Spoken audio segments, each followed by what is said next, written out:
The moment that you get into rumination, the moment that thoughts just seem to be coming back to you again and again, and you can't let go of them, then with some kind of a mindfulness training, it's possible to say, well, it is just a thought. You can step out of it, and that in interesting ways allows it to dissolve. Part of what it seems to do, a lot of these contemplative practices, is that one suddenly realizes that actually between stimulus and response, there is a space that can be explored. There is a space that can be looked at differently. There is a way to say that that which used to be all of it can just be part of what's there and then let go. And that in itself is just an amazing discovery. Welcome to Mind and Life. I'm Wendy Hasenkamp. Before we get to this week's show, I just want to mention a couple things. As you may know, podcasting is a new format for us here at Mind and Life, and we've been so thrilled with the response to the show so far. Over the course of our first 10 episodes, we've explored a wide range of topics, including consciousness, different views on meditation, the roots of compassion, where the research needs to go, concepts of self and other, intersections of contemplative practice and race, and much more. One of the great things about podcasts is that they can reach a really wide audience, and they're free and easily accessible. But at the same time, we don't really know who's listening and what you might want to hear about. So to that end, we've created a brief listener survey to help us learn a little more about you. You can find it at podcast.mindandlife.org/survey. We would so appreciate it if you could take a few minutes to fill it out. You can share with us your interests, what you enjoy about the show, and what you'd like to see moving forward. This is super valuable information for us, and it will definitely help us make the show better. Plus, if you like, you'll be entered to win one of 3 signed copies of my book, The Monastery and the Microscope. It's partially an overview of the dialogue between Buddhism and science, and it's also a summary of a groundbreaking conversation between the Dalai Lama and leading scientists about mind, mindfulness, and the nature of reality. So please do take a few moments to share your feedback with us in the survey. It really means a lot. Just go to podcast.mindandlife.org/survey. The other thing to mention is that this is the last episode of our first season, and we're going to be taking a break for a few months from releasing shows. We'll be continuing to record and edit interviews and also explore some new angles. And we might even drop a bonus episode or 2 into your feed before we pick up again with season 2. In the meantime, you can stay in the loop with all that Mind and Life has going on by signing up for our newsletter at mindandlife.org and following us on social media. We'll be holding the Contemplative Research Conference online in early November, and we'll be announcing some new and different kinds of virtual offerings very soon. So please stay connected with us, and we'll be back in your feeds in a few months. Okay, on to today's show. This week I'm speaking with Andreas Ropsdorff, who's based at Aarhus University in Denmark. Andreas actually came up in our last show with Evan Thompson, where Evan mentioned him as one of the few researchers who's really doing the work of integrating factors like social context into cutting-edge brain research. Andreas has a background in both neuroscience and anthropology, and we discuss how these two approaches to understanding the mind are quite distinct, but also offer important complements to one another. I spoke with Andreas last fall in Germany, where I was fortunate enough to attend a Mind and Life think tank that he organized, and we talk about that a little bit more in our interview. After the think tank, we attended the Contemplative Science Symposium held by Mind and Life Europe, which took place in a beautiful, old, and quite echoey monastery, and that's where we sat down for this chat. We cover a number of topics, including intersubjectivity and his work to bring together first and third person perspectives in studying the mind. And he goes into one example of this in his research on the ritual practice of firewalking. We talk about meditation and microphenomenology, which is an interview method to unpack brief moments of experience in very deep ways. We discuss his research on playfulness. We talk about predictive models of mind, the power of mindfulness to help with rumination, and the importance of exploring how 2 minds can process and respond differently to the same experience. I think the way that Andreas takes seriously the relevance of social context in his research on the mind is going to be essential as the field moves forward. So I'm really happy to be able to share his work and perspective with you today. I hope you enjoy the conversation as much as I did. It's my pleasure to bring you Andreas Ropsdorf. Andreas, thank you so much for joining us today. Thank you, Wendy. So I would love to hear a little bit about your background. You have a very unique perspective, I feel, that you bring to this field. You've been trained in both anthropology and neuroscience, which I think have very different perspectives usually on the mind. So can you say a little bit about how you got interested in both of those angles? Yeah. So I guess I was someone who couldn't really figure out whether I belonged in the humanities or in the natural sciences. After traveling in Southeast Asia and Australia, I started studying biochemistry and biotechnology and realized after a year that that was just not what I had hoped university would be about. My fellow students were really wonderful, but it was just not what I needed. And then I decided to shift to anthropology, but at the same time keeping kind of a foot in biology. I didn't have a clear plan of where that would take me and what I would do with it. But I just felt that there was something about that anthropology-biology match that seemed right to me at the time. So did you end up with a degree actually in both? Yeah, I ended up with two. It took a while with kind of two parallel degrees, but it was a frustrating process for a long time. And I think what frustrated me was that kind of when I was with my natural science friends, I was kind of very... kind of soft philosophical, not really getting it, they thought. And when I was with my anthropology colleagues, they thought I was kind of way out on the spectrum in terms of not understanding the complexities of social life. It was too reductionist from that side. So in a very interesting way, there was that kind of strange sense for a while of not fitting in for the opposite reasons. And that gave me, at some point, huge problems about who am I and why am I studying, what am I doing? Yeah. But then at some point, I even inscribed myself in medicine because I thought that would be the solution. I'd start studying medicine, that will give me something, I should be fine. Yeah. And I got so far to the first week of medicine, and I looked around, and there were these kind of people coming right from high school, ready to start medicine. And I could see that was just really not the right thing to do because I really loved my biology. I really loved my anthropology. The problem was not in what I was doing, but it was in figuring out some kind of a space. Putting them together. Yeah, and I had brought myself into a situation where somehow I was inscribed 3 places at the same time in university. And that was just untenable. Not tenable, yeah. I thought, how do I get myself out of this again? Yeah. And then I saw kind of on a notice board somewhere at university, someone who said, we need a student to do a research project on neuroscience. And I had absolutely no neuroscience at that time, but I went up and knocked at the door and said, I'm a good student, I'm a hard worker, can you use me? And no one else had knocked on the door. So in a sense, I was given this scholarship to study hippocampus electrophysiology. Amazing. And it involved, the rat's brain, dissecting out hippocampus, keeping it alive, setting electrophysiological needles into it, recording stuff from it. And I think what it first and foremost gave me was kind of a space that I really needed to figure out, what should I be doing around it? And I realized that I really, really liked the research part of it. I also realized that the anthropology-biology link, that in a sense, it was something that I needed to find out. And for a long time, I thought that I would basically do my anthropology without relating it to biology and my biology without relating it to anthropology, because I had that sense that the two disciplines were so different and the kind of schooling that you needed to do was so different that I thought by keeping them separate, I could kind of, develop a clear idea of what each of them could give before I should try to do any kind of overlap between them. And that was almost like a bicultural training, you can say, right? That you figure out, something counts here, something else counts here. Both of this makes perfect sense. There are problems when you do the translation, and you can have problems when people are in the same room. Yeah. But I could actually, figure out how to navigate back and forth between them, which at the end of the day, of course, is an anthropological position.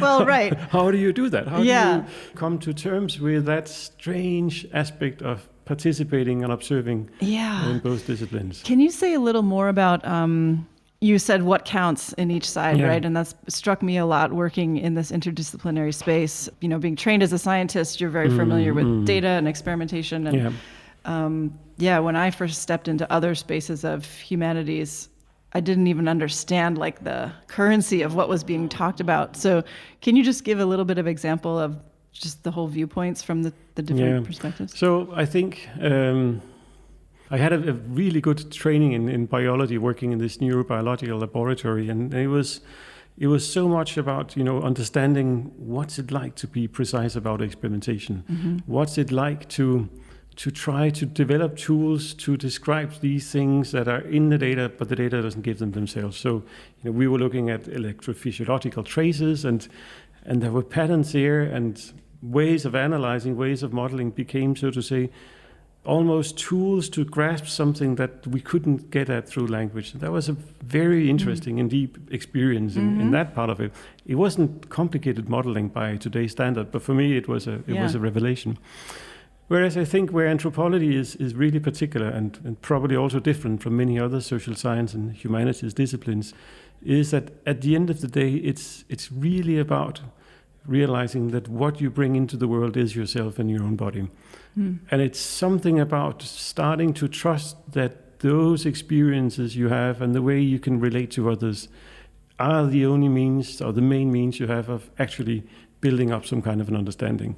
So both of them were very methodologically savvy, I thought, but you can say one of them was really about developing tools that would let reality almost speak by itself by giving those tools that could make the data stand out and see patterns in it. And the other one was really about saying, well, how can I somehow turn my attention to what happens here and be sensitive to what's at stake in this situation for me and shift it away from being just my personal project to see, is there something in this which is of more general value?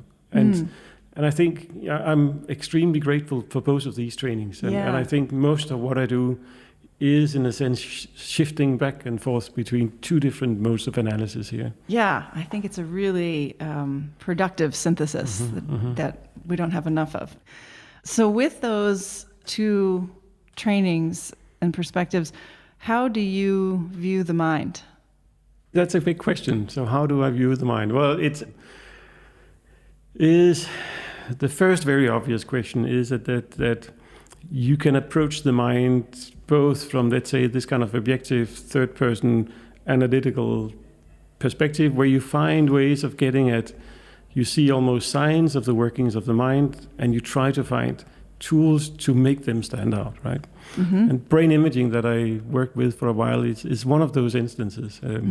You can say this idea that somehow we can constrain situations in such a way that people's brains, people's minds do something that's relatively confined, and that allows us to open a small window onto some of the underlying biological processes. And that's crazily difficult. And amazing statisticians and modelers have really been working to see how can you get something sensible out of that. How can we map that kind of landscape in a non-trivial way?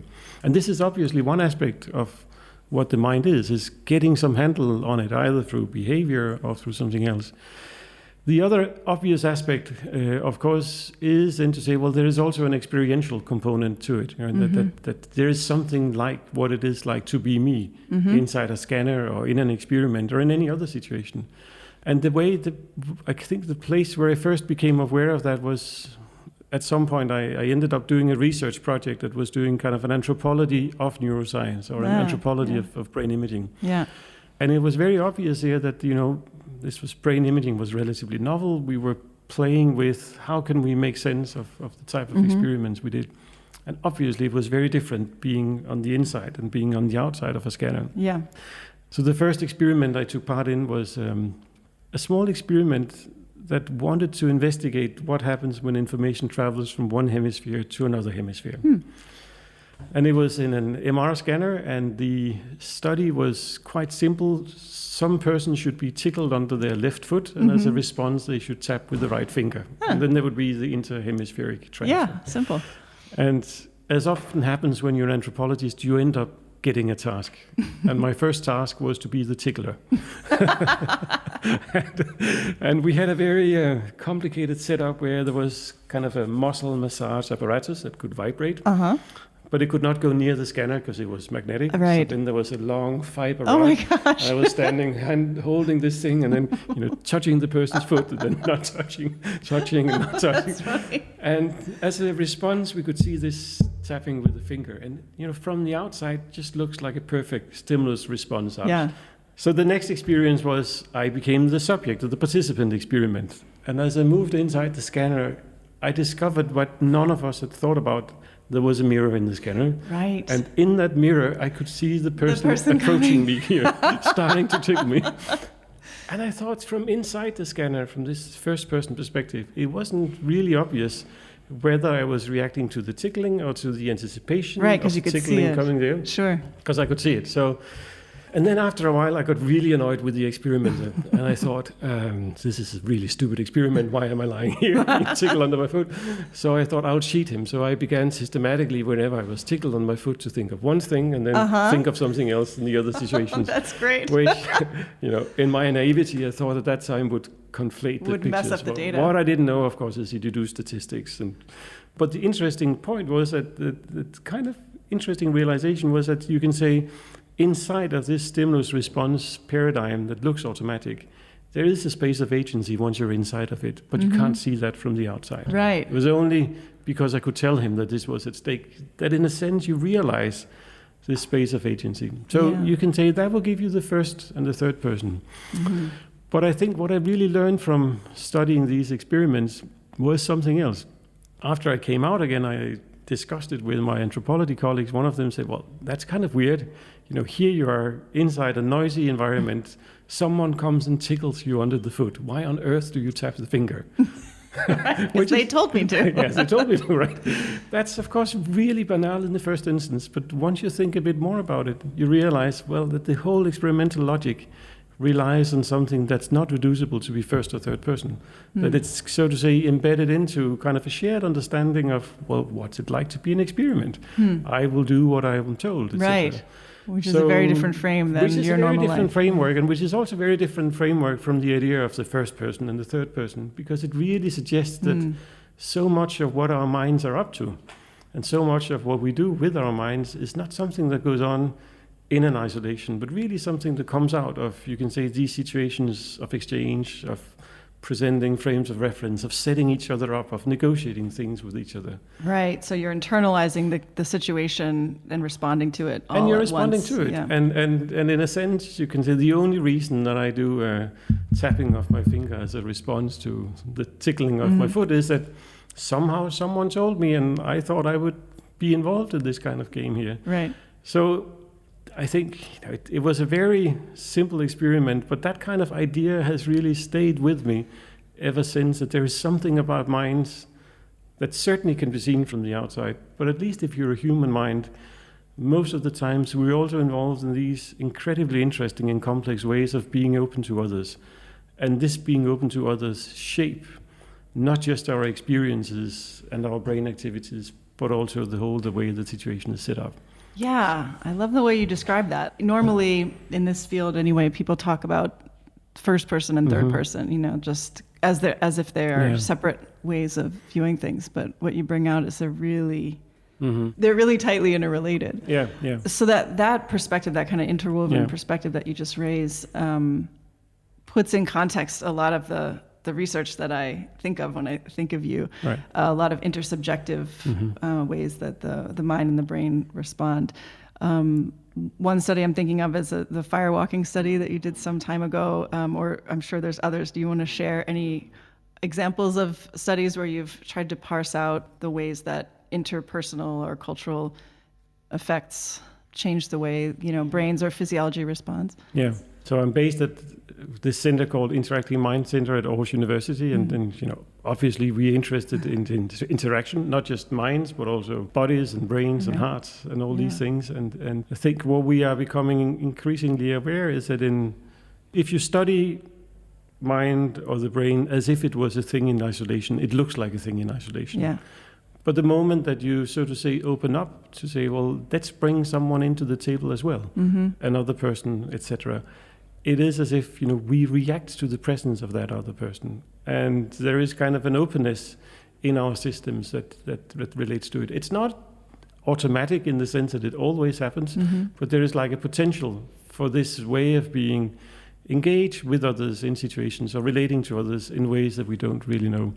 So probably one of the studies I'm very fond of was designed by an anthropologist who studied people doing firewalking across the world. So this is where people walk on hot coals? This is people who walk on hot coals as part of a religious situation. Oh, yeah. Dimitris Xygalatas came from Greece, and they did it a lot in Greece, but he also knew this place in Spain where people were involved in it in a ritual context. It's something that people have to train up to be able to do? This is the whole village kind of, once a year they come together and they create this arena within which they do it. And the idea that we were interested in exploring was really an idea that Dimitris brought forward to say, does that do something to other people that they see someone doing this kind of dramatic feat? Yeah. And then what we did was to bring some heart rate monitors just to see what happens to the heart rhythms of someone who walks on coal, and then what happens to the heart rhythm of someone who watches it. And maybe not surprisingly, before you have to go on burning coal, your pulse just shoots up. Yeah. But what was maybe more surprising was that when we looked in the data at some of the relatives as well, who were not going to walk on burning coal, we saw almost similar patterns in them, although they had never done it. So in a sense, it's as if, just sharing the anticipation of what is going to happen next is something that need not only happen in you, but can also happen in the people that this is going to go through. You can say this is kind of a resonance system. We don't know what kind of mechanism. Heart rhythm is a very basic way to look at it. But I guess it suggests this kind of openness in which we are not just our own experiences, but we also share the experiences of others. And in terms of rituals, and that was anthropologically kind of interesting and a classic story, well, you could say that persons who were walking on burning coals were not just doing it for themselves, but they were in a sense also engaging with the rest of the community in doing it. And once we looked at the data, we could see that the difference in how the ritual structured the heart rates of people was not between firewalkers and not firewalkers, but it was really about those people who came from the village. And then you can say your tourist in town who had no affiliation with the ritual, etc. Okay, so the people who were close with the firewalkers, they were affected, but the people who didn't know them were were not affected to the same degree. And when some of our clever friends did clever statistics on it, we could tell differences between these two sets. Yeah. Again, suggesting that the capacity might be there, you can say automatically, but it requires something else. It might require a sense of connectedness, a sense of all these other things. So that kind of, you can say, openness to the world, that it seems to be what is to be human, is something that I guess we become deeply inspired by. And it works at a body level, it works at a language level in terms of instructions, all these things. Yeah. Here, right? Fascinating. Are you familiar with the work of Jim Cohn? No. Okay. So he is working on a set of ideas which he calls social baseline theory, which is basically viewing social connection as a way of sharing biological resources. Right. So he does a lot of work on hand-holding Right. under threat stimuli in the scanner, and seeing how holding the hand of someone you trust will reduce the activation in the brain and the threat systems.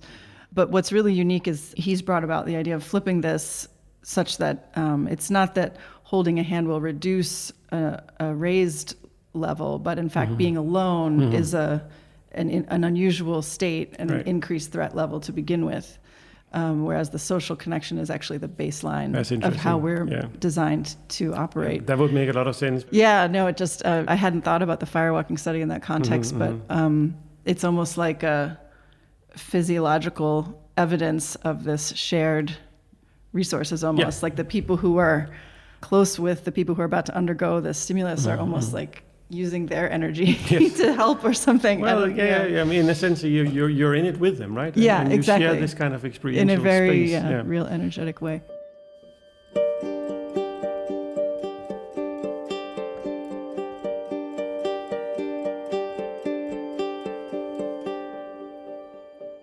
So how does all of this play into the contemplative space? Yeah, so when we first started being interested in contemplative work, I worked on the kind of really naive and stupid assumption that it was all about, being in isolation with the world, and this is about, so to say, retracting in. Mm-hmm. And then the moment, of course, that you take part in almost any kind of contemplative activity, you realize that the same things is at stake there. That in almost every situation, it's something that goes on, in a community. There is a relation to a teacher, there is a relation to other people who are meditating along. There are just the simple things as the instructions that you are being given as, try to do these things, try to do something else, which I think has been. It's only now that we are really getting an understanding of the degree to which you can say contemplative practices is also a cultural and a social activity. Yeah. And the resources for it and the tools you get are not just something that you find in yourself. It's also something you find in others. So we were just in this week here spending a few days with a lot of people who were good at meditating and some people who were very good at doing phenomenological interviews. But the very interesting experience was here that the moment you direct your attention to it, it becomes obvious that just a small thing like the instructions that you are given in order to open up a particularly experiential space just radically sets you up for what it is that you're looking for. Yeah. And small changes to these instructions configures it completely differently. So...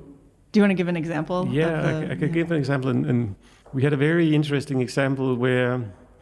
we were told to do just an ordinary pay attention to your breath and then notice whenever there's a distraction, return to your breath, absolutely standard instruction. And then we were told that we should stop when we had a particularly kind of good distraction or noticeable distraction, because that was what we would be interviewed about.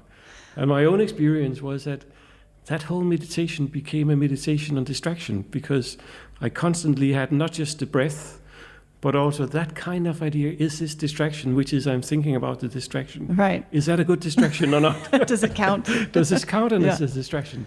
So in very subtle ways, you could see that this strange configuration just came about by a certain hint to say, well, maybe this is how you should let your mind explore itself right now. And in my case, the good distraction became the moment when I lost focus on my breath and the distractions. And then I realized, this is a good distraction. But it took forever, because keeping these things in parallel just seemed to work it out beautifully. Yeah. And the other side, you can say, of this intersubjectivity or communicative aspect is that we worked with people who are very good at doing these micro-phenomenological interviews. Yeah, can you describe what that is for our listeners? So it's kind of on the surface, a relatively simple interview technique where someone will just ask into an experience you have just had, and the trick on the side of the experimenter is to try to be extremely concrete and keep you to be concrete about your experiences. And then they will repeat back when you say, so I experienced this, and they'll say, so you did experience that. And then you say, well, no, that was not quite what I experienced. It was something else. And what is so interesting about being interviewed in this method is that one suddenly realizes that inside of just like a single second, it is as if there is so much going on at the same time that you don't pay attention to at the moment. But you can actually go back to it again. And it's like revisiting a landscape which must have been there all the time. And in a very interesting way, one seems to be quite sensitive as to whether that experience that one is now exploring is something that's kind of made up in the interview, or whether it was something that was already there. Right. I don't know exactly how you can tell the difference. Yeah. But it really feels like this kind of going back and revisiting. And sometimes you can see that now this particular experience is different from the one I had before, so the interview has changed it. But the first realization is that you can say language and being with another person that can ask that language and become a mirror to yourself is an extremely powerful way to open up for that experiential space that you otherwise did not get any kind of access to. Yeah. Do you have any examples you can think of something that you were not aware of as it was happening, but then through this interview process became clear? Yes. So the first experiment we did here was this idea of paying attention to your breath and then notice it when there was a distraction. Mm-hmm. And I was kind of struggling with these distractions that kept popping up. Mm-hmm. And when I then revisited them again, it was a very strange experience because it was like a landscape, a topology, where it felt as if the breath in itself was like kind of a wave that was just rolling over sand. And this moment that the wave withdrew again, this thought about, is this a good distraction, would just be kind of almost growing up from the sand, and then the wave would come back again. And that was this extremely interesting experience of, you can say, the breath doing one thing and those thoughts coming up doing another thing. In kind of alternation in with kind of an breath. alternation with each other. And that strange experience that the moment that I was in between an in-breath and an out-breath, it was as if there was a break where this thought could just pop up. And then back it was would come the breath over. again, and would cover and it would try to come up, but it didn't have a chance, and then it would come up again. Interesting. You know, and I never thought of these processes of thought in these instances that it was like my agency was doing the wavy thing, right? And then these thoughts were just having a life of their own that I couldn't control. But so the way they were more revealed at some times. And they were more others. revealed sometimes than at other times. And of course, this is not how you think of your thoughts, right? Right. That they are a wave and a flower that grows. Right. But it was a very kind of intense exploration of it. And once that, you can say, metaphor or not, observation probably stays with you, suddenly I've noticed that there are other instances where these things that grows up, and there are things you can control in relationship to them, right? Yeah. Could also be other situations. We had another very interesting exercise where we were given a strange poem by the German poet Rilke, and it started out with the word bewildered, and we were not told what to do with it. And I was extremely bewildered at first. and the first long meditation was all a meditation about being bewildered. And then it had some sections which was about what's it like to be in a medium, in a sphere where you don't belong, and the metaphor was a bat that should not be flying and is yet flying.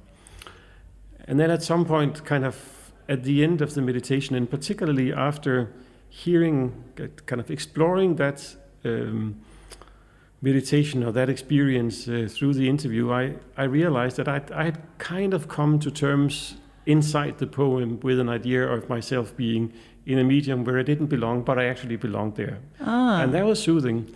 And when I then returned again to that bewildering, where then at first, kind of going back to it in this interview, the bewildered was like a text that was standing in front of me. Very clear letters. I could tell they were. You could see the word. I could see the words and the size and the font, and they were capital and sans serif and all that. It's very it's strangely concrete. And then at some point when I revisit them, it was as if they melted.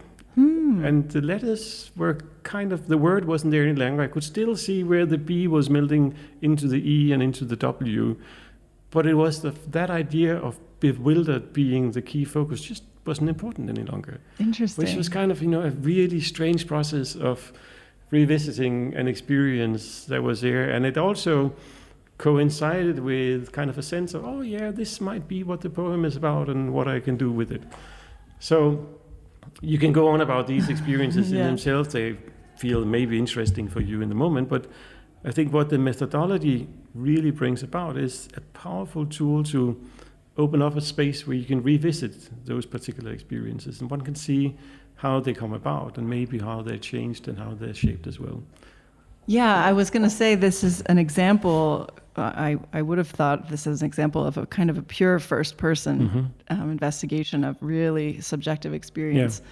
But just reflecting on what you said earlier, it is an intersubjective experience also based on the person who's interviewing you, and that's shaping perhaps your reflection and all of that. And this is a very, and it's a very interesting case of almost like a minimal instance of intersubjectivity, because part of what you are trained in when you learn the method is not to give any hints about the interpretation to the person being interviewed, but just repeat what that person says again.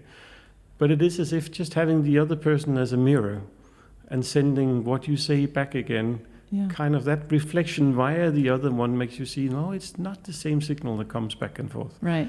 Even though you just said it. Oh, even though I just said it, and then it comes back again, and then it's not quite the same. Yeah. So there is, this very interesting looping via the other, that if you looked at it as we're just sending out a signal and I get the signal back again, nothing happens.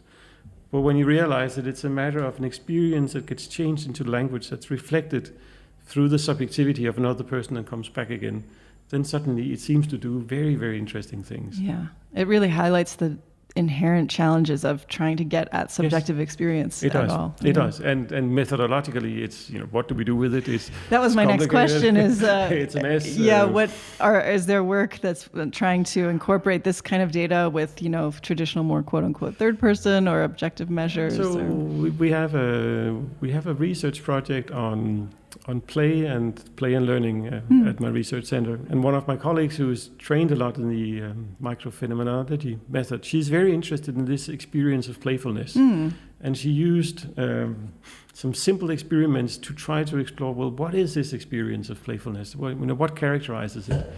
And that involves some Lego bricks and then people who were told to build ducks out of Lego bricks, either ducks okay. for all sorts of reasons, either in a kind of playful mode or more in a kind of production line, work-like way. And then she interviewed people about, well, what was it like? Yeah.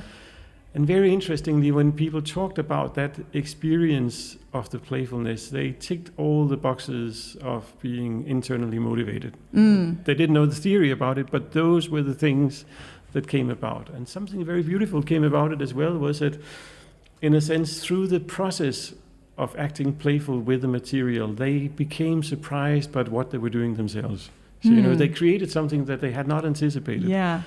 And that surprise, that in a sense, almost came back from the material, from realizing combinations that you couldn't foresee the consequences of, and suddenly they're there. They become a mirror of your productivity, which is different from what you expect. People would often feel, well, actually, this was not too bad. This was better than I anticipated. Yeah. And that gives kind of a sense of empowerment that then allows them to say, well, let me explore some more. Yeah. And then it can come back again. So it's almost as if here you enter into a dialogical process with the material itself, right? That this kind of just trying things out that seems to be involved in playfulness means that there is certainly something there, which I did, but I didn't do it in the sense that I wanted to do it like that. Yeah. And once it is there, that can empower and allows you to explore more, and you have a very interesting the unexpected circle going. So, that would be an instance where, to my knowledge, this is the first attempt at getting at, well, what is that feeling of playfulness? Why could it actually be allowing you to explore something? Why might it be intrinsically rewarding? Because we can see all of the classical psychological features, they just come out of people's kind of revisiting what was it like to be doing this. Yeah. Surprise, joy, feeling of agency, all these things here, right? Yeah, this is a couple of times as we've been talking, the word anticipation has come up, or unexpected, things like that, which is making me think of predictive models of mind. I'm just wondering how that plays in, what you were just saying about play and an experience of something unexpected happening, kind of maybe being more salient or outside of our normal mode of prediction. But can you say a little bit about how the mind is viewed as a prediction machine and how that might interweave here? So, in our work, like almost everyone else in the field these days, we are very inspired by all of the predictive mind or predictive coding models that are essentially saying that, in the most gross formulation, that rather than the brain is about representing stuff on the outside, then it's really about kind of predicting which kind of sensory inputs that might come next. Right. Because a prediction will be, if in a sense, if you have predicted what comes, this is a sense that the world is understood, right? And a failure to predict is a sense that whatever happens in the world is not understood.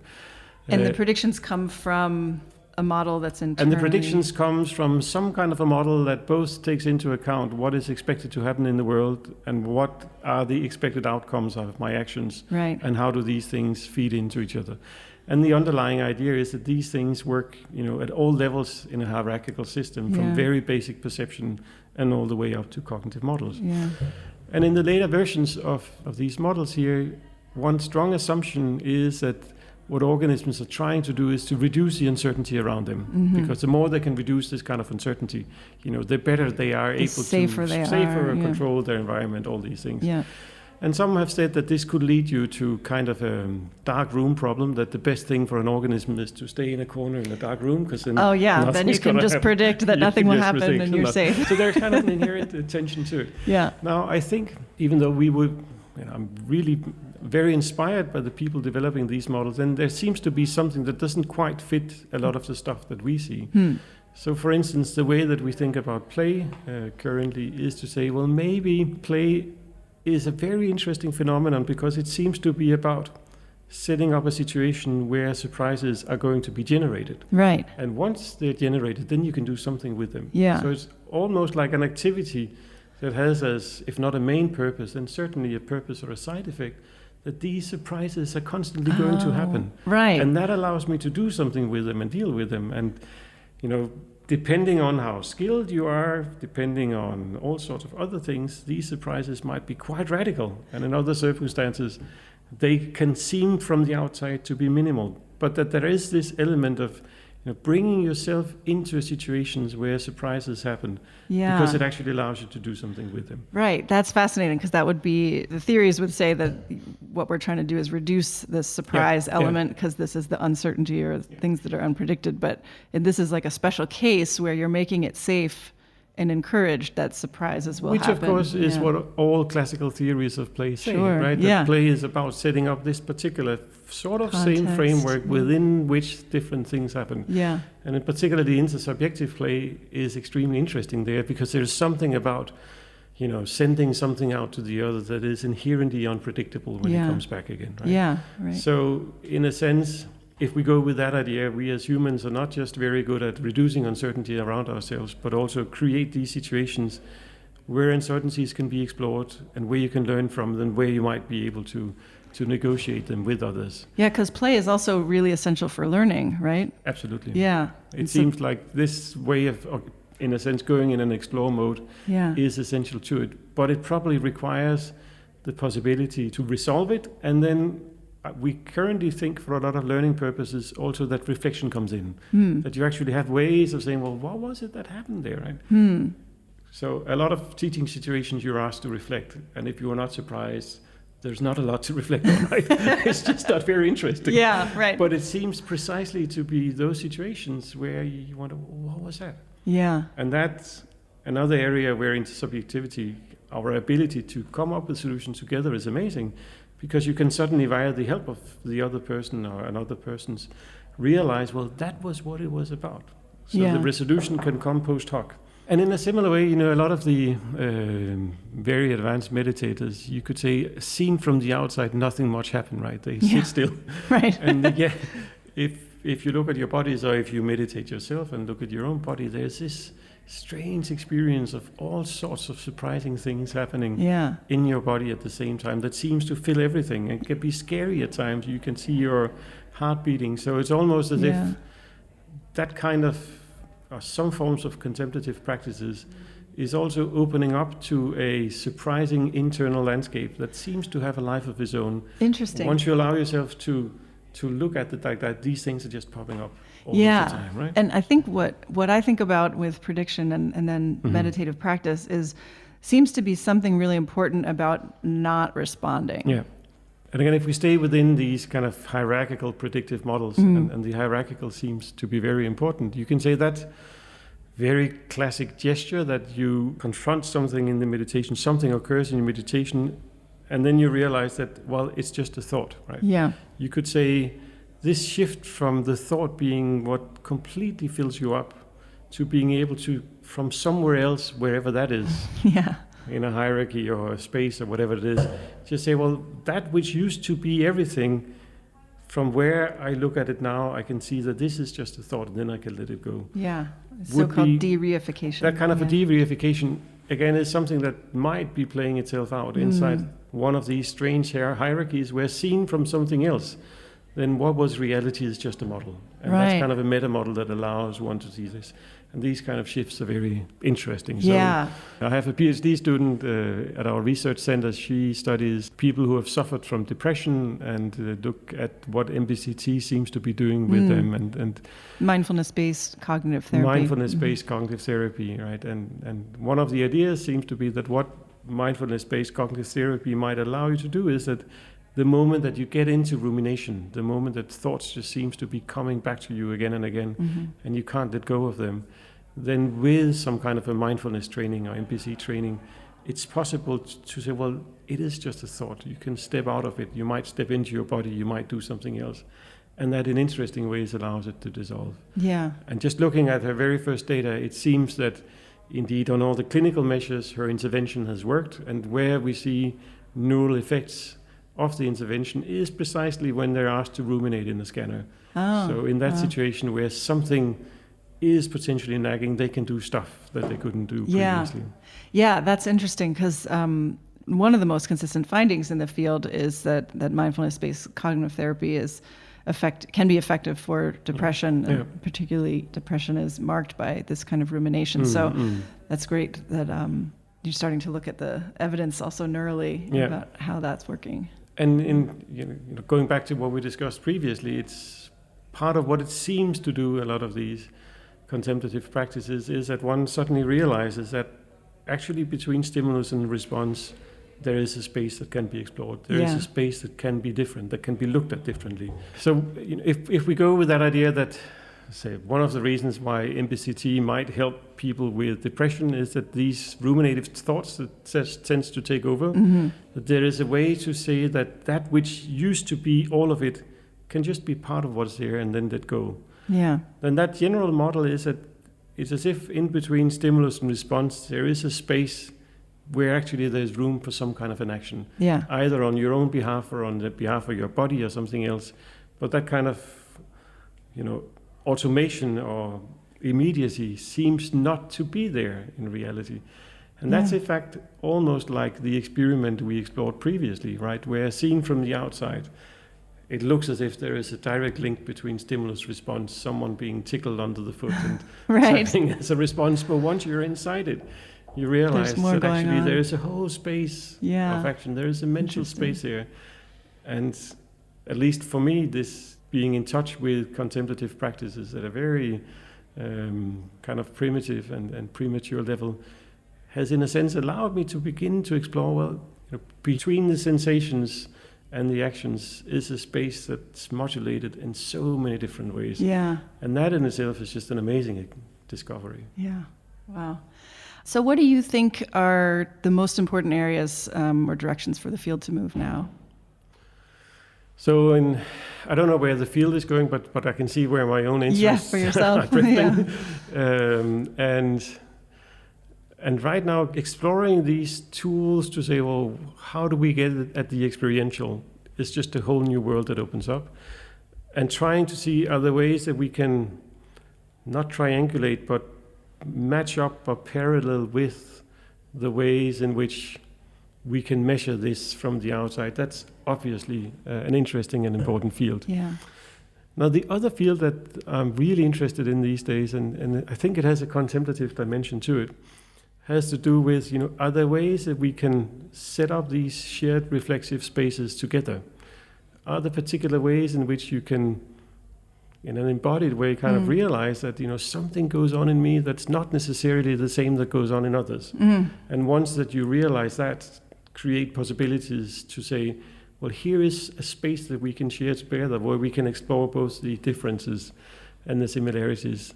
And I think part of that is to become aware of the way that your own experiences are made up, but also become aware of the fact that other people might be moving in the same space or experiencing it or acting in it quite differently. Yeah. And once that becomes an embodied experience, both your own way of doing it and the other person's ways of doing it, we get these kind of very interesting mirror effects again, it seems, that might have potentials for actually creating spaces to not just feel them, but also share them and bring them out to each other. So currently, I think that ability to figure out how do we create experiences that could be shared, and how do we create not just the language, but also the kind of the instructions or the settings within which we can share them. That to me is the most interesting right now. Yeah, that seems hugely valuable. Well, thank you for your work, and thank you so much for taking the time to talk with us today. It's been a pleasure, Wendy.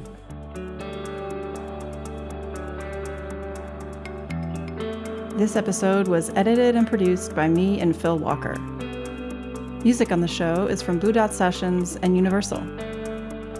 Show notes and resources for this and other episodes can be found at podcast.mindandlife.org. If you enjoyed this episode, please rate and review us on iTunes and share it with a friend.